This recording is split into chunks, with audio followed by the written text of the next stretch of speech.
Yes, folks, hello, welcome to MoDXtra Games and Collectibles. I'm Chris, this is my channel. It's an absolute pleasure to have you with me here today. And what an exciting day it is, because it's the 60th anniversary of G.I. Joe, and to celebrate the occasion, the Hasbro Pulse social media team have flooded Facebook, Instagram, Twitter, you name it, with digital render reveals of some upcoming G.I. Joe Classified Series figures, and I, for one, am very, very giddy about it. So let's take a moment to take a look at the reveals that were put out there today. I'll hone in on some things that have caught my eye and share some thoughts and commentary on those, and I invite you to the comments down below to share your thoughts on them as well. So, yeah, that's it. That's all the intro I've got. Let's get into it and have a look at the renders. Okay then, folks, well, I've gathered up the pictures from the Hasbro Pulse social medias. I've set them up on my little digital whiteboard here on my iPad so that we can zoom in, zoom out, take a look at things and just generally pore over and examine the reveals. This isn't my usual routine to fire out a recording on, like, literally the day something has happened. I like to go away and really think about things, but I thought it'd be fun today to do some more of an instinctual reaction. And to be honest, because of the timing in the day that it happened, I was already winding down to the end of work, and it was all early evening stuff for me. So I had plenty of time to just look them over and examine them and enjoy them and talk to my Joe Bros over on Discord and on the UK G.I. Joe Classified Series page. So I've got some good thoughts already kind of gathered up, already and set to go. And the first reveal that they gave us, let's go take a look at the first reveal here, was this guy, Doc.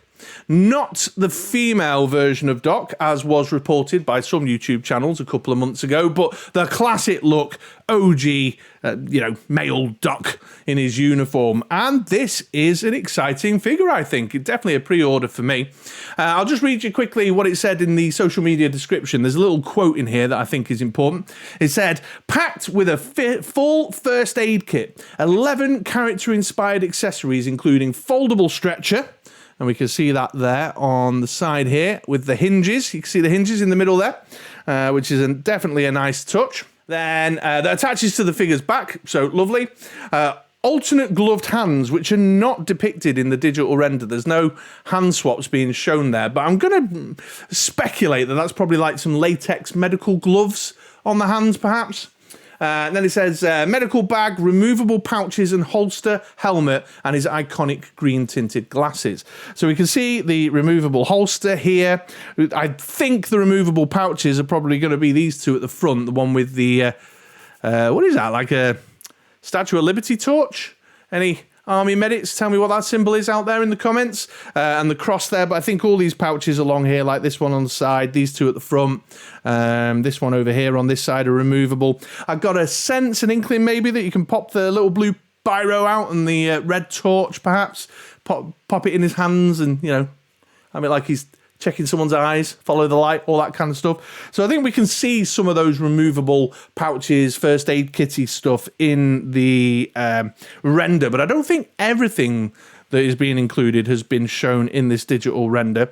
It does also suggest with the language, because it says removable pouches and holster, helmet, and his iconic green tinted glasses. So it suggests that the glasses we can see there in the digital render are also removable. What a head sculpt on this, though. Loving that. And I saw a few folks around and about, I think this was on Facebook, saying, I don't know, I think he looks a bit too young to me. But I definitely get the sense of a bit of the old salt and pepper down the sides there. A little bit of greying above the ears. And he's definitely got a few years, a bit of mileage on the on the face, I think.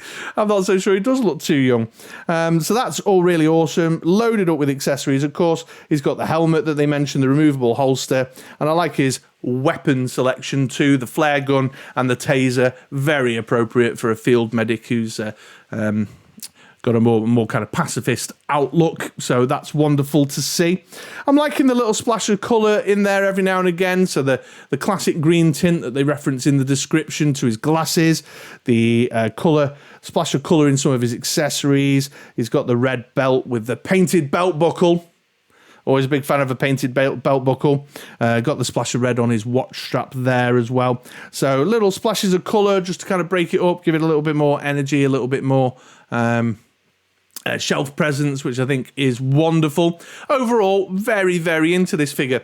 One other criticism I saw knocking around in some of the comments, just sort of generally out and about in the community, was a bit of displeasure with the vest. I don't know if that's maybe removable, because I think it's got vibes like the 60th anniversary army trooper, what do they call him? Artillery dude. And that maybe that can be taken off as well, and you can have just the shirted, classic look to the figure. But I actually quite like the webbing and all the pouches and stuff. I think it's got a good kind of storytelling vibe, that he's kitted out and ready for any eventuality on the battlefield. So Doc, very exciting to see. Very pleased to see it's the classic male version of the character. And definitely a pre-order for me. Got no complaints about that. I think it's a really wonderful figure. Got to have lots of storytelling opportunity, lots of shelf presence, and I can see myself having a great deal of man-child playtime enjoyment with that one. So big thumbs up, Hasbro. First one out the gate. Next up, we saw Torch. Another one I was extremely excited to see a digital render for. The Dreadnought's iconic. I love that it's a whole different flavour, little corner of that G.I. Joe universe that's got its kind of own style, its own tone and tenure about it, which really appeals to me. It's like, you got ninja-y stuff, and then you got the kind of classic military looking stuff, and then you got a bunch of biker punks, which is just really awesome. I'm glad to see the quality of this figure helping flesh out the ranks there. A few bits I noted down, just scribbled as I was going along. If we take a closer look at these flame tattoos on his wrist. The folks over at G.I. Joe, Lenny and his design team are really into the tats at the minute, aren't they?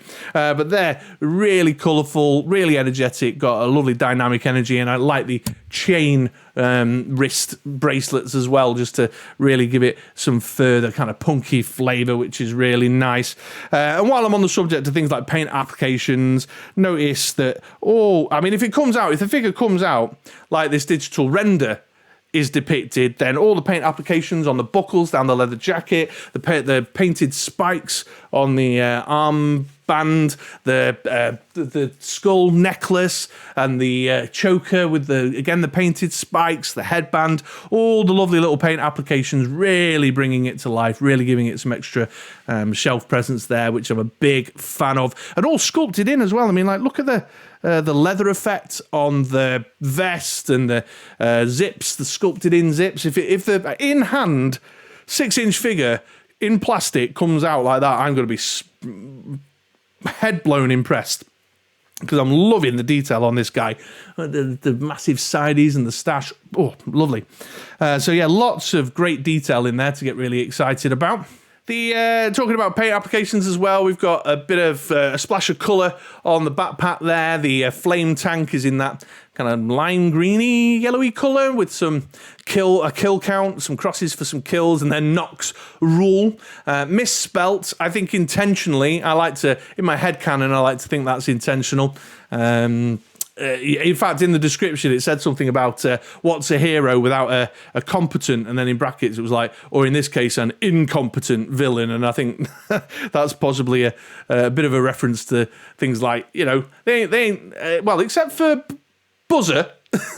I'm pretty sure Buzzer's got some good schooling, but except for Buzzer, these folks, they ain't got so good schooling. They don't do good on the old spelling and writing, because that's not important. But if you need your bike, fixing, these are your guys, you know what I'm saying? Or a misappropriated fireman's tool like the Jaws of Life. But in any case, a bit of splash of colour on the backpack there. Also noticed on the flamethrower, we've got this kind of skull, sculpted skull motif thing with flames coming out the eyes at the end of the weapon there, just to really give it some further punky, dreadnocky flavour, which I'm all on board for. I've seen a bit of speculation around and about with regards to his glasses as to whether they're removable or not. It looks like they go in under the where his sideburns, his hair's coming down the side of his head there. So I'm wondering if they do come off, they might be like little pegged holes, like Baroness or something. but I'm not sure. Whereas Doc has the glasses in the description following the words removable in the description. Torch didn't in his description, so I'm not sure if they're sculpted in. I've no complaints about that, really, to be honest. I'd rather have them sculpted on and not go through the pain and irritation that I go through with Buzzer. In fact, he's on the shelf down there, and his glasses are by his feet. They've fallen.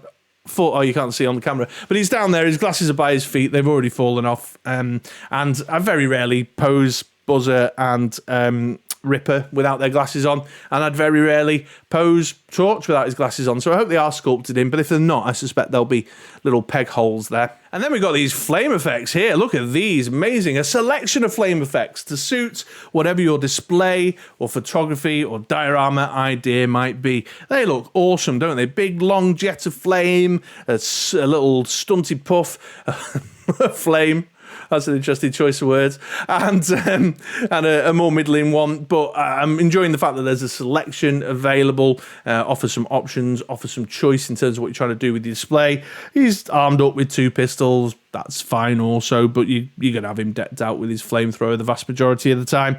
But really, I think this is going to be a great addition to the collection. I think he looks like he's got absolutely wonderful shelf presence there, and if the 6-inch piece of plastic comes out like that, I'm going to be a very happy G.I. Joe Classified Series collector, and I think you will be too, because that, wonderful. What is it Dave would say? Chef's kiss. Okay, folks, next up, we had the Tripwire and Roadblock, a double pack, Tiger Force edition. And while I'm going to be skipping this one, I've already got a Roadblock, I've already got a Tripwire, and I'm not really one for doubling up on characters. I've said this before. It would have to be a really it'd be a proper head-turning redeco for me to double up on a character like that. And, I've got Tiger Force characters in the collection, but I tend to pick the one I like the look of the most. So I lean towards Tiger Force Outback over the mainline Outback, for example. But that said, I could definitely see why this collection would appeal to collectors for no other reason than the Roadblock accessory selection. We got the big old 50 cal machine gun there with a belt and a tripod and the handles, but then a carry handle as well, which is obviously very appealing for Roadblock fans, as well as the new backpack. With the little label on it, the sticker chef there, which I think is a wonderful little lore nod too. Very, very into that. I was eyeing up Roadblock before, and I was like, is this a redeco of the Amazon exclusive? And I think the top half is mostly. I mean, it's the same body, isn't it? And the webbing's the same. I think the head's the same head sculpt, although with some slightly different paint applications there. But I'm pretty sure they're different legs. The Amazon one, I've not been away and checked, actually. I should have done before I opened my mouth on a hot mic. But that's not a knee pad, is it? No, they are. It is a redeco. They've just painted one knee pad different to the other, maybe. Yeah, it is the same. It is the same. So it's a repaint of the Amazon exclusive one, which is fine, and that's the one I use most frequently in my displays, and so I'm happy with that one generally, but a little bit gutted because the 50 cal and the backpack are eye-catching. Tripwire is Tripwire. They've obviously stripped back on the accessory selection with Tripwire. There was a lot more stuff with the mainline. Was it a deluxe edition one? So you don't get Apsara, the little rat, the secondary bomb disposal gear, the big helmet and the neck protection brace and the blast vest, the massive blast vest. That does not appear to be here. They've just gone for the Minesweeper, the McLeod bot, and his handgun, which is fine. I get it. It's probably some sort of cost streamlining or something to keep it within that kind of 2-pack price range. But if you've not picked up a Tripwire and you think, I'll go for the Tiger Force one instead, that might be a little bit of a disappointment. Really, like the paint application on the McLeod diffuser bot thing there, that's the same Tiger Force paint app design as is on the side of the fuel tank on Tiger Force Duke's Ram, I think, isn't it? Again, I'm opening my mouth on a hot mic before checking stuff. but I'm quite confident that's the same or a very similar design, intended to be a similar design to the bike. So I'm going to skip this double pack. I can't justify it in terms of my collection right now. I'm planning on picking up the 60th anniversary trooper infantryman, so I'll probably repurpose his 50 cal onto Roadblock and just live with my disappointment about the backpack, because it was like this weird big drum thing, wasn't it? But otherwise, it's not for me, but I could definitely see why that would be attractive to some collectors. And the red pants with the yellow stripe, yeah, quite fetching. Then they took a bit of a break. The social media intern over at Hasbro Pulse went for a butty or whatever at lunchtime, came back and then did a little bit of Ghostbusters-y stuff and did the X-Men, the animated series, the second wave of X-Men 97, which has got some stuff in that I'll probably talk about in my weekly catch-up, which is likely going to be tomorrow or at the weekend now. But then back onto the G.I. Joe with the reveal of the Night Creeper here. And great figure again. I mean, I'm a little bit... I've got a little bit of Army Builder fatigue, if I'm being honest. And out of everything, this is probably the one that's caught my eye the least. I've said recently, and I'm still kind of feeling this way, that the troops are not exciting me as much as the unique characters are. But regardless of that, I could still recognise what a great figure I believe this is to be. Again, on the with that small print that the actual plastic in hand comes out like this does. Clearly got a strong vintage inspiration in the design there. With the chest plates, the colour schemes, the head design.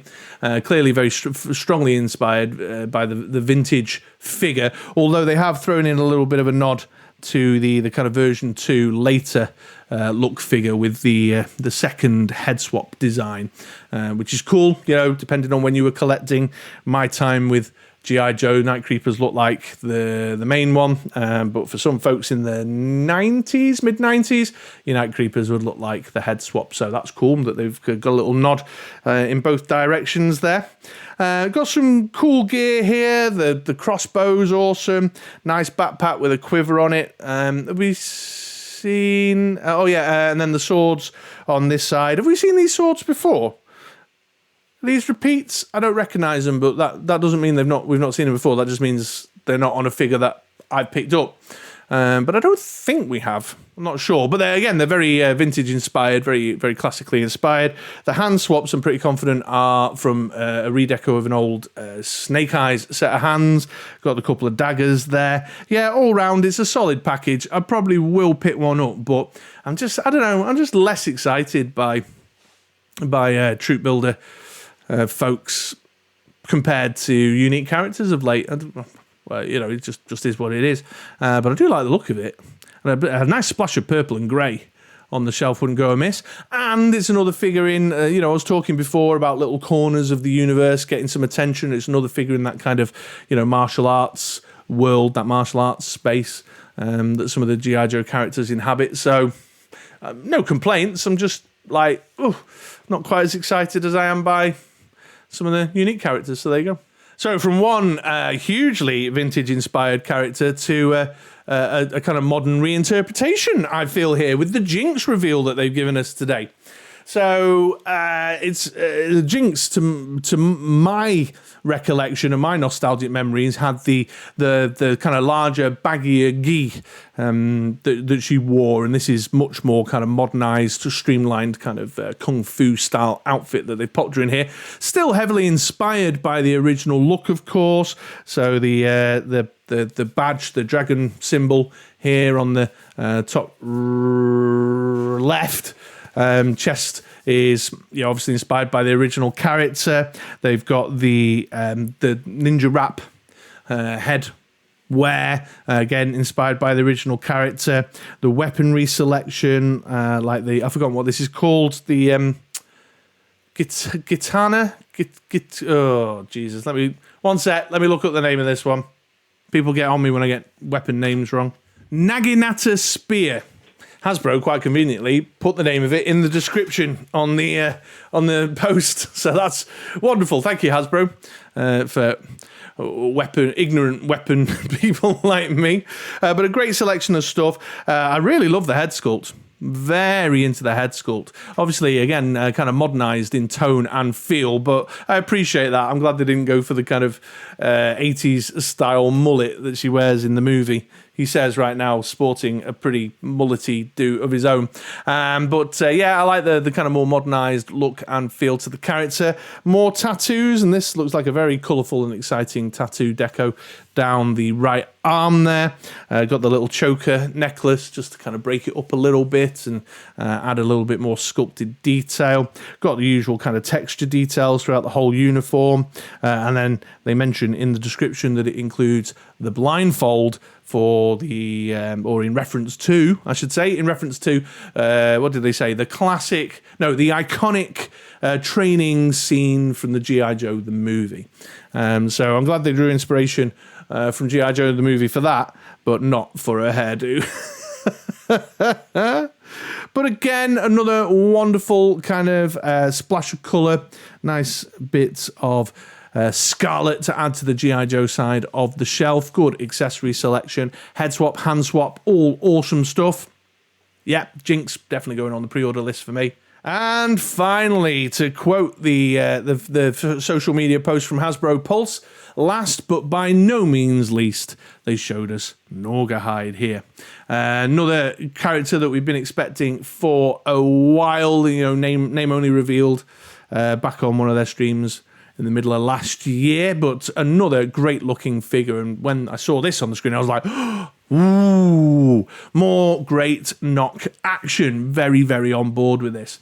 Now, lots to like, but a few things that caught my eye that I'm a bit less happy about. Certainly, one of the key kind of selling points is the inclusion of the pets there. This is Pork Belly and Yobbo, or as I prefer to call them, G.I. Joe Classified's interpretation of Timon and Pumbaa. But these look great, these look interesting. But it looks like Pork Belly's got some fun articulation as well as some, punky accessorizing of her own going on there. Yobbo looks a little less articulated, but certainly no less personality with the eye patch and the scream there. I believe Yobbo is a macaw. There, so yeah, really, really great little selection. One of my Joe Bros over on the Discord speculated that Lenny had mentioned we were getting a character with a pet that hadn't had a pet before, and was wondering if we'd misinterpreted that as a community. And this was in fact the character with a pet who hadn't had a pet before, because the OG vintage Gnawgahyde came with the warthog, but not with the macaw. So that could very well be the case. But the figure himself, the character there, Gnawgahyde, looks great. Just casting my eye over some of the notes that I jotted down, like the paint app details and the sculpted details, much the same as with Torch. The fact that they've painted studs and belt buckle. Got the teeth and the claw decorations all individually painted.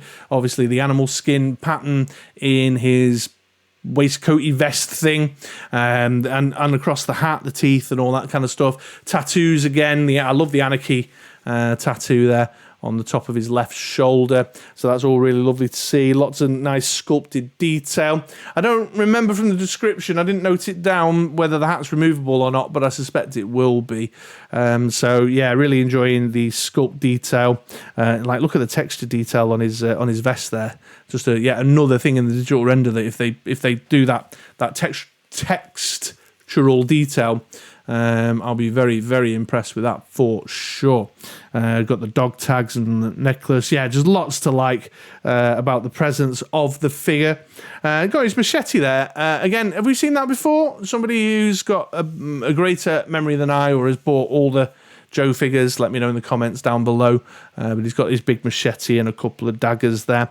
His weaponry selection, though, is entirely reuse. So the sniper rifle in the case looks to be reuse of low light there. Same engineering and constructible sniper rifle. I mean, I get it, you know, hunter, out hunting on the plains, got the sniper rifle there, but I wasn't the biggest fan of that weapon when I got it with low light, and I'm still not a fan of it with Gnawgahyde. And then his compound bow and quiver there is reused from Shadow Tracker.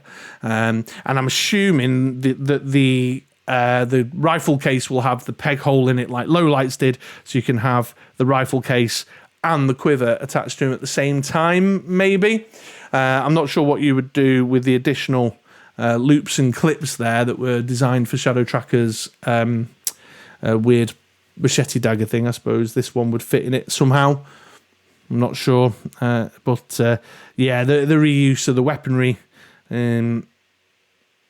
particularly the low lights rifle, I'm a bit disappointed with, just because I wasn't a fan of that rifle. It doesn't look like menacing and just like Gnawgahyde should have a rifle that'll stop an elephant. You know what I mean? Dude's a poacher. He's shooting game out on the African plains. He needs a rifle that looks like it can do some significant damage, as should low light, and that's not it. However, I can look past that, and I can repurpose weapons and stuff from the bits box. That's all fine. It's all part and parcel of the fun for me.